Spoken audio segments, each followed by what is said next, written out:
మీలో ఎంతమందికి ఇలా అనిపించింది? ఎందుకు ప్రతిసారి సుమన్ శెట్టి అన్న ఇంకా అసలు సుమన్ శెట్టి అన్న గేమ్ ఏముంది? సంజన గారితోనే గేమ్ ఆడుతున్నాడు అనైతే మీకు అనిపించిందా? అయితే కామెంట్ సెక్షన్‌లో కామెంట్ చేసేయండి.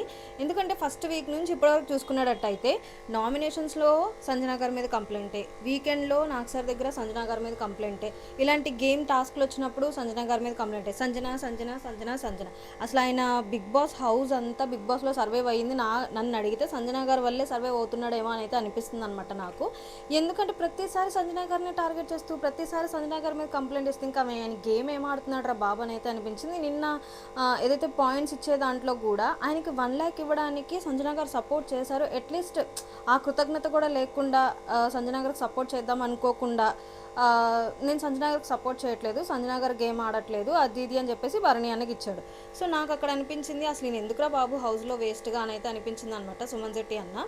సో ఇంకా భరణి అన్న గురించి మాట్లాడాలంటే భరణి అన్న ఎందుకో వాంటెడ్గా హైప్ అవుతున్నట్టు, వాంటెడ్గా కోప్పడుతున్నట్టు, వాంటెడ్గా ఆ గొడవ అంతే పెద్ద ఇష్యూ లేకపోయినా పెద్దగా ఇచ్చేస్తున్నట్టు అయితే అనిపించింది అనమాట. సో మీకు కూడా ఇదే ఫీలింగ్ ఉంటే భరణి అన్న గురించి కామెంట్ సెక్షన్లో తప్పకుండా కామెంట్ చేయండి. అయితే సో ఇప్పుడు ప్రజెంట్ అయితే సెకండ్ ఫైనలిస్ట్కి గేమ్స్ అయితే జరుగుతున్నాయి కాబట్టి కాంపిటీషన్ అయితే జరుగుతుంది కాబట్టి సో మొత్తానికైతే ఇమాన్యుయల్ అన్న లీడ్లో ఉన్నాడు. అయితే ఓట్ అప్పీల్కి ఇమాన్యుయల్ అన్నకి డెమోన్ పవన్ వీళ్ళిద్దరూ ఓట్ అప్పీల్కి వచ్చారు. బట్ లోపలికి బయట వాళ్ళు వస్తున్నారు కాబట్టి సో ఇమాన్యుయల్ అన్న ఆన్సర్ నచ్చి ఇమాన్యుయల్ అన్నకి ఓట్ అప్పీల్ ఇచ్చారనమాట.